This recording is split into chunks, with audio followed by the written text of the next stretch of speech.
며느리를 친딸처럼 아꼈는데 아들 부부가 이혼하자 며느리는 손주들을 데리고 사라졌습니다. 시어머니는 손주들을 만나고 싶어 며느리에게 연락했지만 며느리는 이제 남남이라며 차갑게 거절했습니다. 친정 부모는 만나면서 시부모는 만나지 못하게 하는 며느리, 그 속사정은 과연 무엇일까요? 오늘 제가 들려드릴 이야기는 한 시어머니의 사연입니다. 주인공은 올해 66살 된 박영숙 씨입니다. 영숙 씨는 30년 전 25살 며느리를 처음 만난 날을 아직도 생생히 기억합니다. 수줍게 고개를 숙이던 그 젊은 여인을 영숙 씨는 친딸처럼 아꼈습니다. 30년이라는 세월 동안 시어머니와 며느리는 남들이 부러워하는 관계를 유지했습니다. 명절이면 함께 음식을 만들고 아플 때면 서로를 돌봤습니다. 영숙 씨는 친구들에게 자랑하곤 했습니다. 우리 며느리는 친딸보다 낫다고, 이렇게 좋은 며느리를 만난 것이 전생의 복이라고 말입니다. 그런데 지난해 가을 모든 것이 무너졌습니다. 아들 부부가 이혼을 했고 며느리는 두 손주를 데리고 떠났습니다. 그리고 영숙 씨에게 차갑게 말했습니다. 이제 우리는 남남이라고, 더 이상 연락하지 말라고 말입니다. 30년 정을 하루아침에 끊어버린 며느리, 손주들을 만나고 싶어 애타는 시어머니, 그 사이에는 어떤 사연이 숨어 있을까요? 오늘 이 시간 박영숙 씨의 이야기를 통해 고부관계의 진실과 가족의 의미를 생각해보는 시간을 갖겠습니다. 1994년 봄 영숙 씨는 41살이었습니다. 외아들 정민이가 28이 되자 주변에서 결혼 이야기가 나오기 시작했습니다. 영숙 씨는 며느리감을 고르는데 신중했습니다. 예쁘고 공부 잘한 여자보다 착하고 성실한 여자를 원했습니다. 그해 여름 정민이가 여자친구를 데려왔습니다. 이름은 수정, 25살의 수줍은 여자였습니다. 수정 씨는 시골 출신으로 부모님은 농사를 지었습니다. 대학을 나오지는 못했지만 성실하게 일하며 돈을 모았습니다. 첫 만남에서 영숙 씨는 수정 씨가 마음에 들었습니다. 얼굴에는 수줍음이 가득했지만 눈빛은 정직했습니다. 말은 많지 않았지만 행동은 단정했습니다. 영숙 씨는 남편에게 말했습니다. 저 여자라면 믿을 수 있을 것 같다고, 우리 며느리로 삼으면 좋겠다고 말했습니다. 1994년 가을 두 사람은 결혼했습니다. 결혼식은 조촐했습니다. 수정 씨 집안이 형편이 어려웠기 때문입니다. 하지만 영숙 씨는 개의치 않았습니다. 오히려 수정 씨가 미안해할까봐 먼저 말했습니다. 결혼식은 형식일 뿐이라고, 중요한 것은 앞으로 어떻게 사느냐라고 위로했습니다. 신혼 초 수정 씨는 시댁 식구들에게 잘하려고 애썼습니다. 새벽같이 일어나 아침을 준비했고 설거지며 청소를 도맡아 했습니다. 영숙 씨는 고마웠지만 한편으로는 걱정되었습니다. 너무 무리하지 말라고, 천천히 해도 된다고 말했습니다. 이듬해 봄 첫 손주가 태어났습니다. 딸이었습니다. 영숙 씨는 기뻤습니다. 손주를 안고 눈물을 흘렸습니다. 수정 씨도 울었습니다. 산후조리를 시어머니가 직접 해주셨기 때문입니다. 영숙 씨는 한 달간 며느리와 손녀를 정성껏 돌봤습니다. 그때부터 두 사람의 관계는 더욱 돈독해졌습니다. 아침마다 통화를 했고 일주일에 두세 번은 만났습니다. 수정 씨는 시어머니에게 육아 고민을 털어놓았고 영숙 씨는 자신의 경험을 나눠줬습니다. 3년 후 둘째 손주가 태어났습니다. 이번에는 아들이었습니다. 영숙 씨의 기쁨은 배가 되었습니다. 손자, 손녀를 모두 얻었으니 이보다 더 큰 복이 어디 있겠냐고 생각했습니다. 수정 씨도 행복해 보였습니다. 시어머니가 아이들을 봐주셔서 일을 계속할 수 있었기 때문입니다. 영숙 씨는 친구들에게 자랑했습니다. 우리 며느리는 효부 중에 효부라고, 세상에 이런 며느리가 어디 있겠냐고 말했습니다. 친구들은 부러워했습니다. 요즘 같은 세상에 그런 며느리를 만나다니 전생에 나라를 구한 것이 틀림없다고 농담했습니다. 2000년대에 들어서도 두 사람의 관계는 변함없었습니다.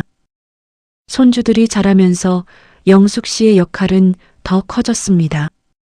학교 등하교를 챙기고 학원 데려다주고 밥 먹이고 재우는 일까지 모두 영숙 씨의 몫이었습니다. 힘들지 않냐고 친구들이 물으면 영숙 씨는 고개를 저었습니다. 며느리가 일하는 것을 도와주는 게 당연하다고, 손주들과 함께 있으면 행복하다고 대답했습니다. 실제로 영숙 씨는 손주들을 친손주처럼 아꼈습니다. 아니, 친손주보다 더 아꼈을지도 모릅니다. 수정 씨도 시어머니에게 고마워했습니다.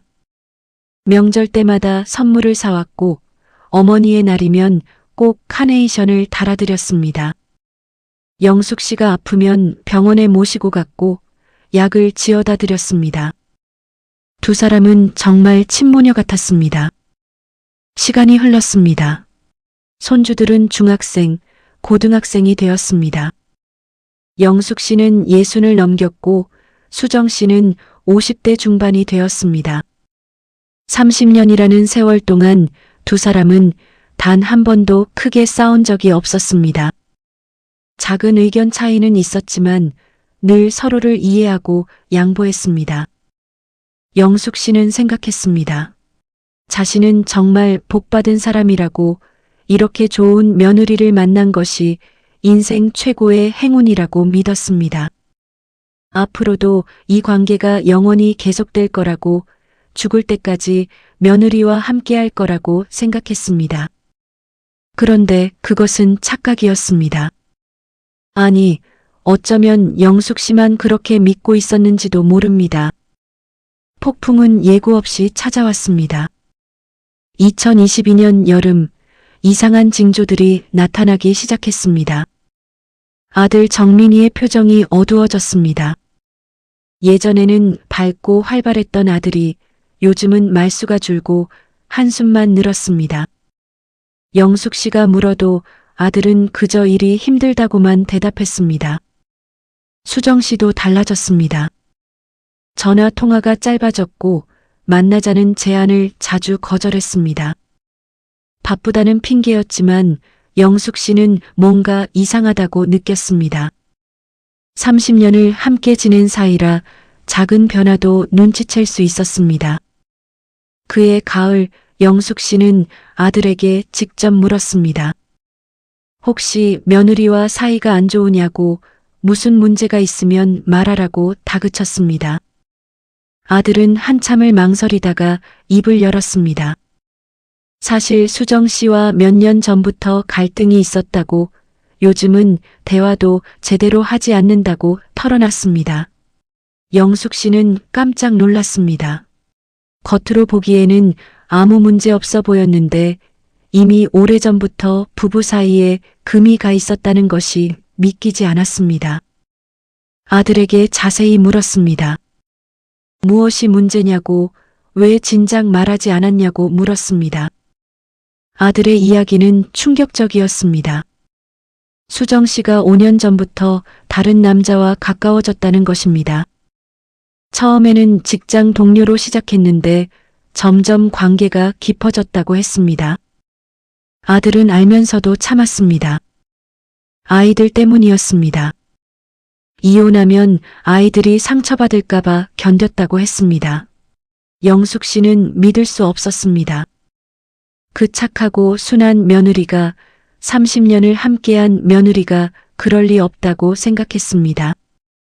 아들이 오해한 것은 아닐까, 확실한 증거가 있냐고 물었습니다. 아들은 핸드폰을 꺼내 보여줬습니다. 수정 씨와 어떤 남자의 메시지 내용이었습니다. 영숙 씨는 화면을 보는 순간 눈물이 났습니다. 며느리가 그 남자에게 보낸 메시지에는 사랑한다는 말, 보고 싶다는 말이 가득했습니다. 남편에게는 차갑게 대하면서 다른 남자에게는 이렇게 애틋한 말을 한다니 믿기지 않았습니다. 영숙 씨는 며느리를 불러 따졌습니다. 수정 씨는 처음에는 부인했지만 증거를 대자 결국 인정했습니다. 하지만 사과하는 대신 오히려 따졌습니다. 30년간 정민이와 살면서 얼마나 외로웠는지 아냐고 남편은 자기만 알지 자신에게는 관심도 없었다고 울부짖었습니다. 영숙 씨는 어이가 없었습니다. 외로웠다고 다른 남자를 만나는 것이 정당화되느냐고, 그것이 30년 부부 생활을 배신할 이유가 되느냐고 소리쳤습니다. 수정 씨는 울면서 대답했습니다. 어머니는 모른다고, 자신이 얼마나 힘들게 살았는지 아무도 모른다고 말했습니다. 그날 이후 집안 분위기는 급격히 나빠졌습니다. 아들과 며느리는 같은 집에 살면서도 얼굴을 마주치지 않았습니다. 대화는 아예 없었고 식사도 따로 했습니다. 아이들은 부모의 불화를 느끼고 힘들어했습니다. 영숙 씨는 중재하려고 노력했습니다. 며느리에게 잘못을 뉘우치고 다시 시작하라고 설득했습니다. 아들에게는 한 번만 용서하라고, 부부란 서로 이해하고 참는 것이라고 타일렀습니다. 하지만 두 사람 모두 듣지 않았습니다. 2023년 초 수정 씨가 먼저 이혼을 요구했습니다. 더 이상 참고 살 수 없다고, 각자의 길을 가는 것이 낫다고 선언했습니다. 아들은 반대했습니다. 아이들을 생각해서라도 이혼할 수 없다고 버텼습니다. 하지만 수정 씨의 결심은 확고했습니다. 법원에 이혼 소송을 제기했습니다.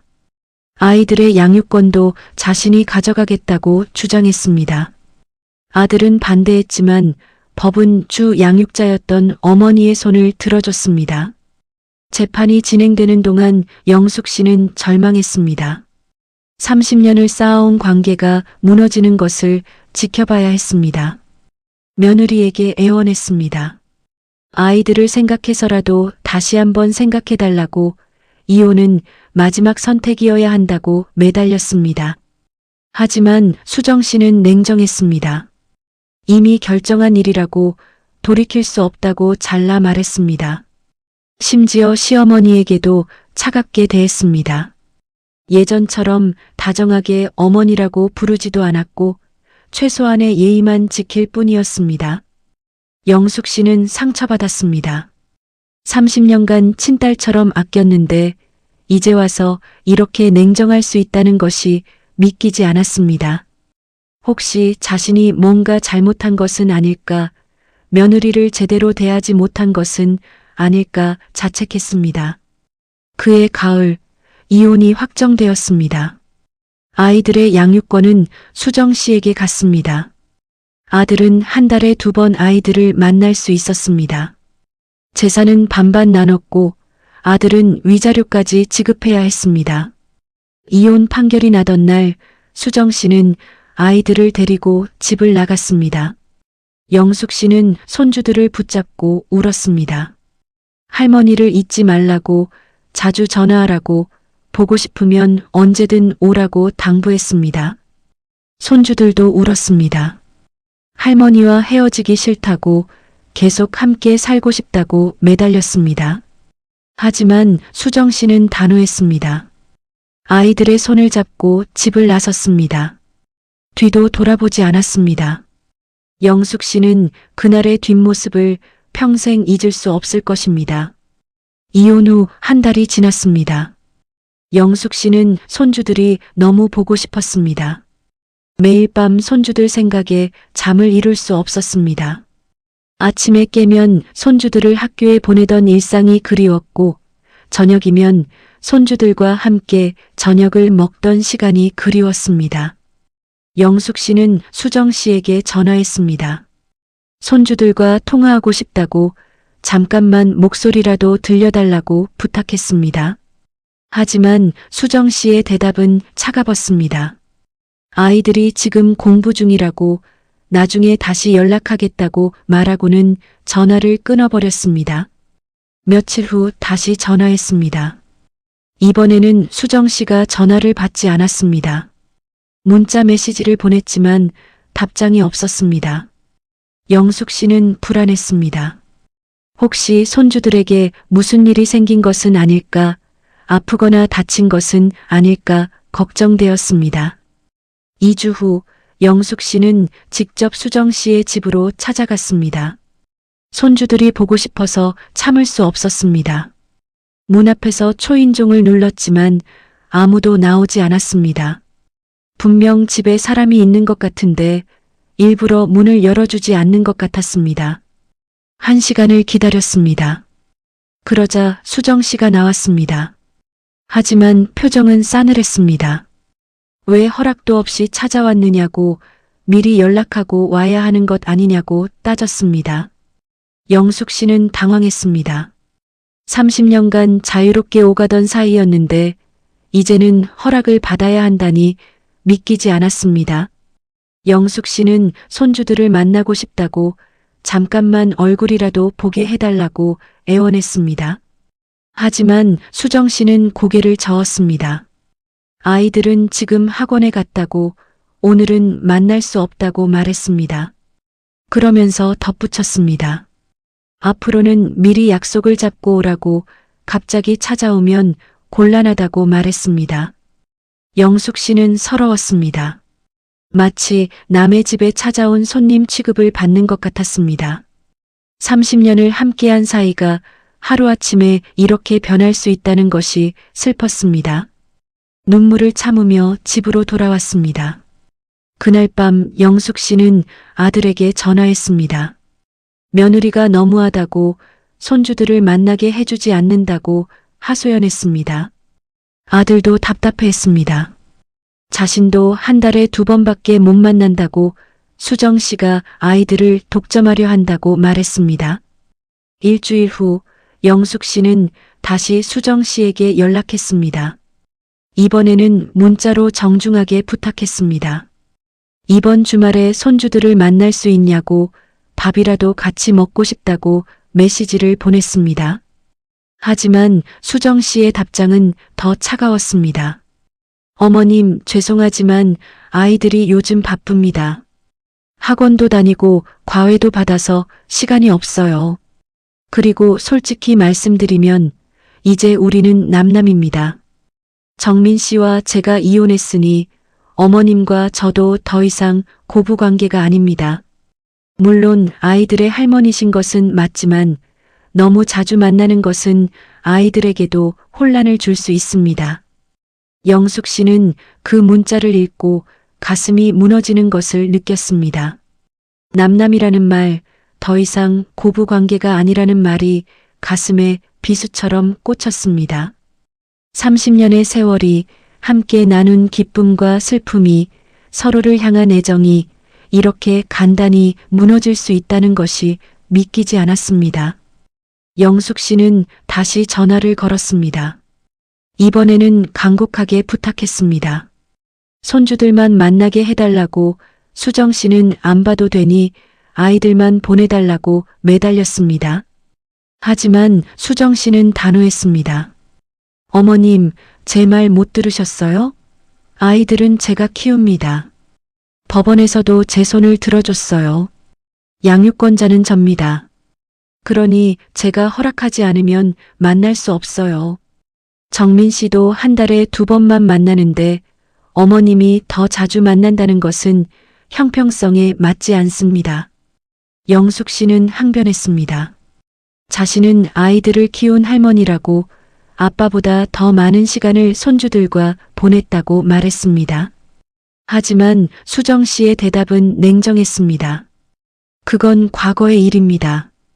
어머님이 도와주신 것은 감사하게 생각합니다. 하지만 이제 상황이 달라졌어요. 저는 새로운 삶을 시작하려고 합니다. 아이들도 새로운 환경에 적응해야 해요. 자꾸 옛날 사람들을 만나면 아이들이 혼란스러워합니다.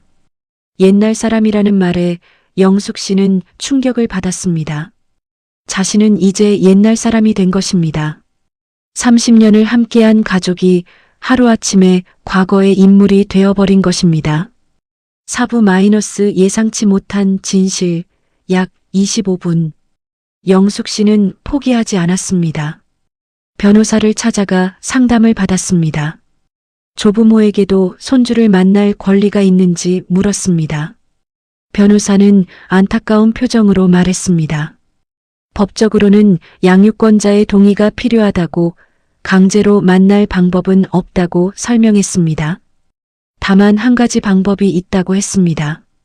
법원에 면접교섭권 청구를 할 수 있다고 조부모도 손주를 만날 권리를 인정받을 수 있다고 말했습니다. 하지만 재판을 해야 하고 시간도 오래 걸리고 무엇보다 관계가 더 나빠질 수 있다고 경고했습니다. 영숙 씨는 고민했습니다. 며느리와 법정에서 싸운다는 것이 마음에 걸렸습니다. 30년 정을 나눈 사이인데 이렇게까지 해야 하나 싶었습니다. 하지만 손주들을 만나지 못하는 것도 견딜 수 없었습니다. 그러던 어느 날 예상치 못한 전화가 걸려왔습니다. 수정 씨의 친정 어머니였습니다. 영숙 씨와는 30년간 사돈 관계를 유지해온 사이였습니다. 두 사람은 명절마다 만났고 손주들 이야기를 나누며 친하게 지냈습니다. 사돈 어머니는 조심스럽게 말을 꺼냈습니다. 며칠 전 수정이를 만났는데 사돈께 너무 미안하다고 말했습니다. 수정이가 지금 힘든 상황이라고 이해해달라고 부탁했습니다. 영숙 씨는 무슨 말인지 이해할 수 없었습니다. 사돈 어머니는 한숨을 쉬며 설명했습니다. 사실 수정이는 이혼 직후 그 남자와 동거를 시작했다고 했습니다. 그 남자도 이혼한 사람인데 아이가 둘 있다고 했습니다. 지금 수정이는 그 남자 아이들까지 돌보고 있는 상황이라고 말했습니다. 영숙 씨는 충격을 받았습니다. 그래서 손주들을 만나지 못하게 한 것입니다. 새 남자와의 관계를 숨기기 위해 옛 가족들을 멀리한 것이었습니다. 사돈 어머니도 답답해했습니다. 자기 딸이지만 이번 일은 잘못했다고 말했습니다. 영숙 씨는 더 자세히 알고 싶었습니다. 손주들은 그 남자를 뭐라고 부르냐고 함께 잘 지내고 있냐고 물었습니다. 사돈 어머니의 대답은 더 가슴 아팠습니다. 손주들이 힘들어한다고 했습니다. 갑자기 낯선 남자와 그 아이들과 함께 살게 되어 적응하기 어렵다고 말했습니다. 특히 손녀가 많이 힘들어한다고 했습니다. 할머니를 보고 싶다고 매일 운다고 했습니다. 영숙 씨는 눈물이 났습니다. 손주들이 자신을 그리워하고 있다는 것이 가슴 아팠습니다. 함께 있어주고 싶은데 만나지 못하게 막는 상황이 원망스러웠습니다.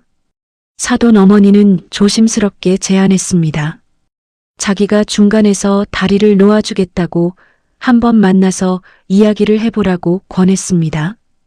영숙 씨는 고마웠습니다. 하지만 한편으로는 의심스러웠습니다. 수정 씨가 과연 만나주겠냐고 물었습니다. 일주일 후 사돈 어머니의 주선으로 세 사람이 만났습니다. 조용한 카페였습니다. 수정 씨는 어색한 표정으로 앉았습니다. 영숙 씨는 먼저 말을 꺼냈습니다. 손주들을 만나게 해달라고, 자주는 아니더라도 가끔씩이라도 보게 해달라고 부탁했습니다. 수정 씨는 난처한 표정이었습니다. 한참을 망설이다가 입을 열었습니다. 솔직히 말하면 지금 상황이 복잡하다고 했습니다. 새로운 관계를 시작했는데 옛 가족들을 만나면 그 사람이 싫어할 것 같다고 말했습니다. 영숙 씨는 이해할 수 없었습니다. 그 남자 눈치를 보느라 손주들의 할머니를 만나지 못하게 한다는 것이 말이 되느냐고 따졌습니다. 수정 씨는 변명했습니다. 지금 관계가 안정되지 않아서 조심스럽다고 나중에 상황이 나아지면 만나게 해주겠다고 약속했습니다. 하지만 영숙 씨는 믿을 수 없었습니다. 나중이 언제냐고, 구체적으로 언제 만날 수 있냐고 다그쳤습니다. 수정 씨는 머뭇거렸습니다. 확실하게 말할 수 없다고 일단 기다려달라고만 했습니다. 그때 영숙 씨는 폭발했습니다. 30년을 함께 산 정이 이것밖에 안 되냐고 손주들을 볼모로 잡고 할머니를 괴롭히는 것이 옳으냐고 소리쳤습니다. 카페 안에 사람들이 쳐다봤지만 영숙 씨는 개의치 않았습니다. 수정 씨도 맞섰습니다. 30년을 살면서 자신이 얼마나 참았는지 아냐고 시댁 식구들 눈치 보며 산 세월이 얼마나 고통스러웠는지 아냐고 반박했습니다. 영숙 씨는 어이가 없었습니다. 자신은 며느리를 친딸처럼 대했는데 무슨 눈치를 봤다는 것이냐고 물었습니다. 수정 씨는 냉소했습니다. 친딸처럼 대했다고요? 그건 어머니 생각일 뿐이라고 말했습니다. 자신은 늘 며느리였을 뿐 진짜 딸이 아니었다고 토로했습니다. 시댁 식구들을 챙기고 명절 음식을 만들고 시부모를 모시는 것이 당연하다고 여겨졌다고 말했습니다. 영숙 씨는 반박했습니다. 자신은 며느리에게 그런 것을 강요한 적이 없다고 오히려 무리하지 말라고 말했다고 항변했습니다. 하지만 수정 씨는 고개를 저었습니다.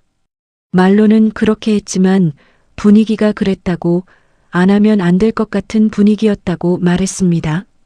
두 사람의 대화는 평행선을 그었습니다. 결국 아무 합의도 이루지 못한 채 헤어졌습니다. 영숙 씨는 집으로 돌아와 며칠간 알아누웠습니다. 스트레스로 혈압이 올라가고 잠도 제대로 자지 못했습니다. 아들 정민이는 어머니를 걱정했습니다. 병원에 모시고 가서 검사를 받게 했습니다. 다행히 큰 문제는 없었지만 의사는 스트레스를 줄이라고 당부했습니다. 하지만 어떻게 스트레스를 줄일 수 있겠습니까?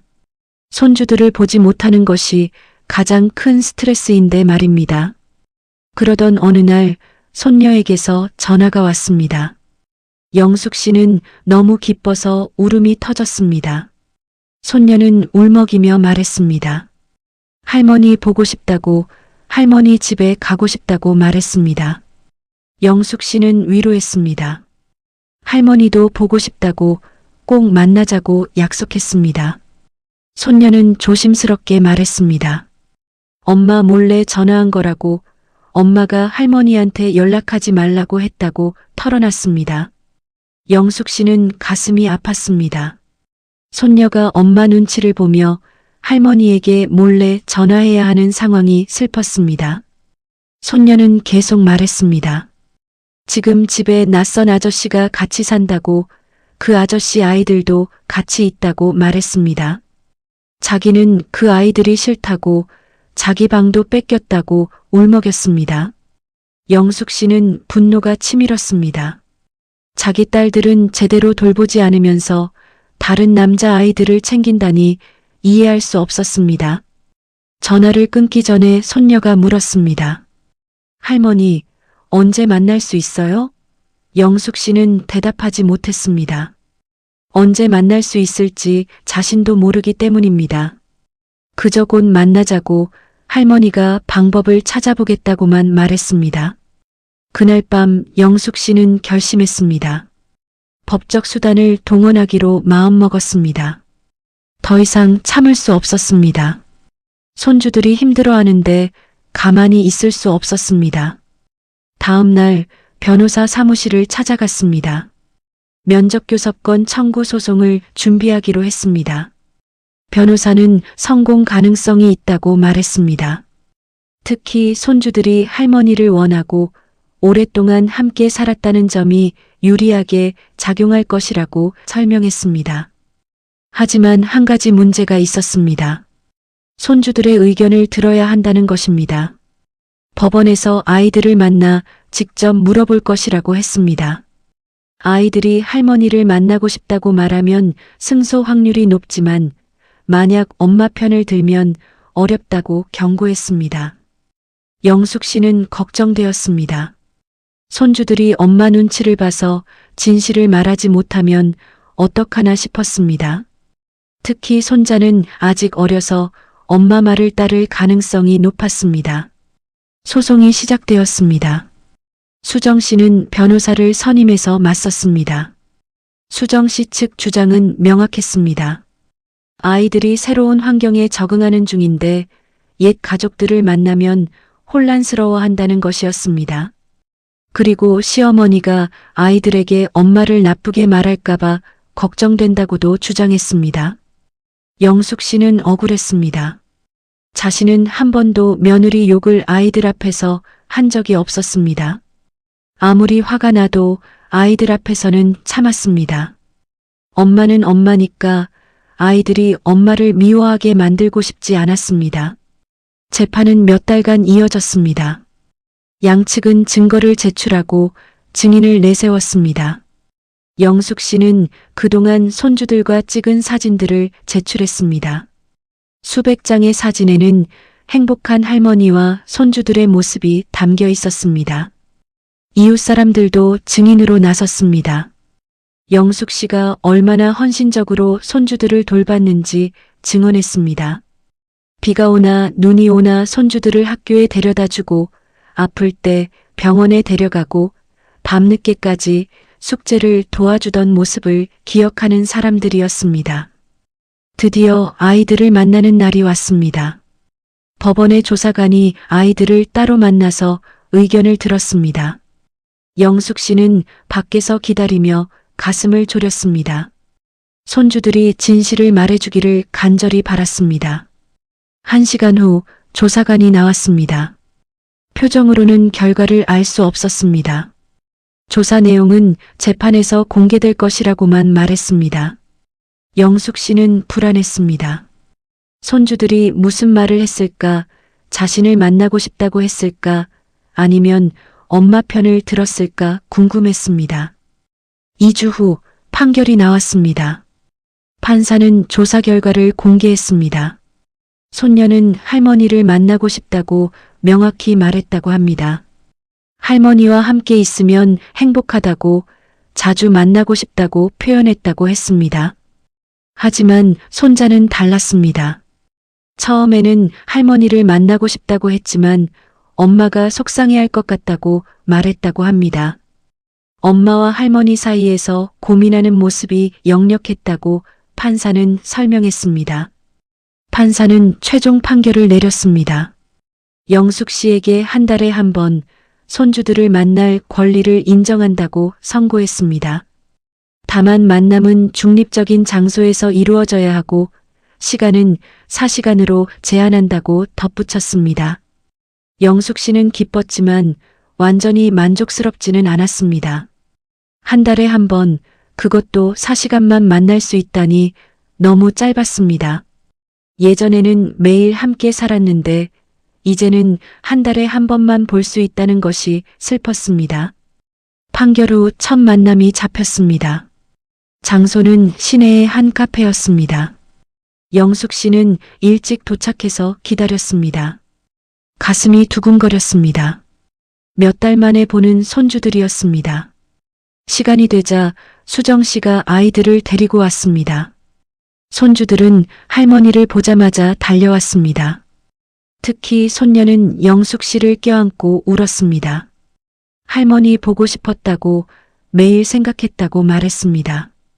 영숙 씨도 울었습니다. 손주들을 꼭 안고 머리를 쓰다듬었습니다. 많이 컸다고 얼굴이 상기되어 보인다고 말했습니다. 손자는 조금 어색해했지만 그래도 할머니를 반가워하는 것 같았습니다. 수정 씨는 멀리서 지켜봤습니다. 표정은 여전히 차가웠습니다. 4시간 후에 데리러 오겠다고 말하고는 자리를 떴습니다. 영숙 씨는 며느리의 뒷모습을 보며 복잡한 심정이었습니다. 손주들과의 시간은 금방 지나갔습니다. 함께 밥을 먹고 영화를 보고 공원을 산책했습니다. 손주들은 할머니에게 그동안 있었던 일들을 털어놨습니다. 학교 이야기, 친구들 이야기, 새집 이야기를 했습니다. 하지만 손녀는 힘들다고도 말했습니다. 엄마의 새 남자친구가 싫다고, 그 사람 아이들과 같이 사는 것이 불편하다고 털어놨습니다. 영숙 씨는 위로했습니다. 조금만 참으면 나아질 거라고 할머니가 항상 내 편이라고 말했습니다. 4시간은 순식간에 지나갔습니다. 수정 씨가 아이들을 데리러 왔습니다. 손주들은 가기 싫다고 떼를 썼습니다. 특히 손녀는 할머니와 더 있고 싶다고 울었습니다. 하지만 수정 씨는 단호했습니다. 시간이 됐으니 가야 한다고, 다음에 또 만나면 된다고 말했습니다. 영숙 씨는 손주들을 보내며 눈물을 참았습니다. 다음 달에 또 보자고, 할머니가 맛있는 거 사줄게라고 약속했습니다. 손주들은 울면서 떠났습니다. 집으로 돌아온 영숙 씨는 허전했습니다. 4시간이 너무 짧았습니다. 더 많은 시간을 함께하고 싶었습니다. 예전처럼 매일 보고 함께 밥 먹고 잠자리에 들 때까지 함께 있고 싶었습니다. 한 달 후 두 번째 만남이 있었습니다. 이번에도 손주들은 반가워했습니다. 하지만 영숙 씨는 손자가 조금 달라진 것을 느꼈습니다. 예전만큼 다정하지 않았고 대화도 어색했습니다. 혹시 엄마가 무슨 말을 한 것은 아닐까 의심되었습니다. 손녀에게 조심스럽게 물었습니다. 손자가 왜 저러냐고, 할머니한테 화난 것 같다고 말했습니다. 손녀는 난처한 표정으로 대답했습니다. 엄마가 할머니 때문에 힘들다고 말했다고, 할머니가 소송을 해서 엄마가 스트레스 받는다고 했다고 털어놨습니다. 영숙 씨는 충격받았습니다. 수정 씨가 아이들에게 자신을 나쁘게 말하고 있었던 것입니다. 자신은 손주들을 만나기 위해 어쩔 수 없이 소송을 했는데 그것이 아이들에게는 엄마를 괴롭히는 행동으로 비춰진 것입니다. 영숙 씨는 손자에게 설명하려 했습니다. 할머니는 너희가 보고 싶어서 어쩔 수 없이 그렇게 한 거라고, 엄마를 괴롭히려는 것이 아니라고 말했습니다. 하지만 손자는 잘 이해하지 못하는 것 같았습니다. 그날 이후로 만남은 계속되었지만 예전 같지 않았습니다. 손녀는 여전히 할머니를 따랐지만 손자는 점점 거리를 두었습니다. 영숙 씨는 슬펐습니다. 수정 씨의 영향으로 손자가 멀어지는 것을 막을 방법이 없었습니다. 7부 마이너스 마무리와 성찰, 약 15분. 현재 영숙 씨는 여전히 한 달에 한 번 손주들을 만나고 있습니다. 하지만 그 만남은 예전처럼 자연스럽지 않습니다. 정해진 시간에, 정해진 장소에서 제한된 시간 동안만 만날 수 있습니다. 손녀는 고등학생이 되었습니다. 공부가 바빠서 할머니와 만나는 시간도 줄었습니다. 가끔은 학원 때문에 만남을 취소하기도 합니다. 영숙 씨는 이해한다고 말하지만 속으로는 서운합니다. 손자는 중학생이 되었습니다. 사춘기가 와서인지 할머니와 대화하는 것을 불편해합니다. 휴대폰만 보고 질문에도 짧게 대답합니다. 영숙 씨는 안타깝습니다. 어릴 때는 그렇게 할머니를 따르던 아이가 이제는 낯선 사람처럼 느껴집니다. 수정 씨는 그 남자와 재혼했습니다. 아이들은 새아버지와 함께 살고 있습니다. 영숙 씨는 그 소식을 듣고 복잡한 심정이었습니다. 손주들이 행복하기를 바라지만 한편으로는 걱정도 됩니다. 가끔 손녀에게서 연락이 옵니다. 힘들다고, 새아버지가 싫다고, 집을 나가고 싶다고 말합니다. 영숙 씨는 위로할 뿐입니다. 조금만 참으라고, 시간이 지나면 나아질 거라고 말할 수밖에 없습니다. 아들 정민이는 재혼하지 않았습니다. 한 번의 실패로 상처가 깊었나 봅니다. 지금은 혼자 살면서 일에만 몰두하고 있습니다. 한 달에 2번 아이들을 만나지만 그마저도 아이들이 바빠서 자주 취소됩니다. 영숙 씨는 자주 생각합니다. 무엇이 잘못되었을까? 어디서부터 틀어진 걸까 하고 돌이켜봅니다. 30년을 함께 산 며느리가 하루아침에 남이 된 것, 매일 보던 손주들을 한 달에 한 번만 볼 수 있게 된 것, 이 모든 것이 꿈만 같습니다. 혹시 자신이 뭔가 잘못한 것은 아닐까 반성하기도 합니다. 며느리가 말한 것처럼 자신이 모르게 며느리를 힘들게 한 것은 아닐까, 진짜 친딸처럼 대하지 못한 것은 아닐까 자책합니다. 하지만 한편으로는 억울합니다. 자신은 최선을 다했습니다. 며느리를 사랑했고 손주들을 키웠고 가족을 위해 헌신했습니다. 그런데 그 대가가 이별이라니 받아들이기 힘듭니다. 친구들은 위로합니다. 요즘 세상이 그렇다고, 고부관계가 다 그렇다고, 너무 상심하지 말라고 말합니다. 하지만 영숙 씨는 위로받지 못합니다. 다른 집 이야기가 아니라 자신의 이야기이기 때문입니다. 밤에 잠들기 전 영숙 씨는 손주들 사진을 봅니다.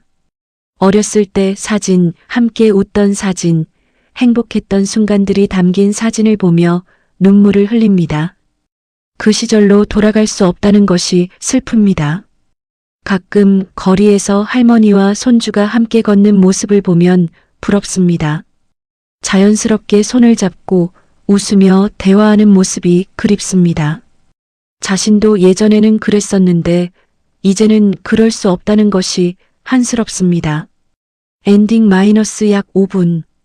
여러분, 오늘 박영숙 씨의 이야기를 들으시면서 무엇을 느끼셨나요? 누구의 편을 들고 싶으신가요?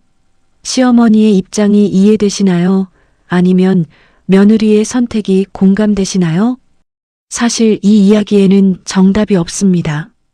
영숙 씨는 30년을 함께한 정을 믿었지만 수정 씨는 그 30년이 고통이었다고 말합니다. 같은 시간을 함께 보냈지만 두 사람이 느낀 것은 완전히 달랐습니다. 고부관계란 참 어려운 것입니다. 피를 나누지 않은 사이지만 가족이 되어야 합니다. 서로 다른 환경에서 자란 두 사람이 한 가족이 되는 것은 쉬운 일이 아닙니다. 시어머니는 며느리를 친딸처럼 대한다고 생각하지만 며느리는 여전히 며느리일 뿐이라고 느낍니다. 시어머니의 관심은 사랑이지만 며느리에게는 간섭으로 느껴집니다. 이 간극을 메우는 것이 중요합니다. 이혼은 부부만의 문제가 아닙니다. 특히 아이들이 있는 경우 할머니, 할아버지와의 관계도 영향을 받습니다. 양육권을 가진 쪽이 옛 가족들과의 만남을 제한하면 아이들은 그리움과 혼란을 겪습니다. 법은 조부모의 면접교섭권을 인정하지만 그것만으로는 부족합니다. 법적으로 보장된 만남이 진정한 관계를 만들어주지는 못합니다. 정해진 시간에 정해진 장소에서 만나는 것은 진짜 가족의 모습이 아닙니다. 결국 중요한 것은 서로에 대한 이해와 배려입니다. 시어머니는 며느리의 입장을 헤아려야 하고 며느리는 시어머니의 마음을 이해해야 합니다. 그리고 무엇보다 아이들의 행복을 최우선으로 생각해야 합니다. 박영숙 씨의 이야기는 아직 진행 중입니다. 앞으로 어떻게 될지 아무도 모릅니다. 손주들과의 관계가 회복될지 아니면 더 멀어질지 알 수 없습니다. 다만 확실한 것은 영숙 씨가 손주들을 사랑하고 있다는 것, 그 사랑만큼은 변함없다는 것입니다. 우리 모두는 가족입니다. 피를 나눈 가족도 있고 인연으로 맺어진 가족도 있습니다. 어떤 형태든 가족은 서로를 이해하고 사랑해야 합니다. 그것이 쉽지 않다는 것을 압니다. 하지만 노력해야 합니다. 오늘 이 이야기가 여러분께 작은 울림이 되었기를 바랍니다. 주변의 가족들을 다시 한번 돌아보는 계기가 되었으면 합니다. 그리고 고부관계로 힘들어하시는 분들께 위로가 되었기를 바랍니다.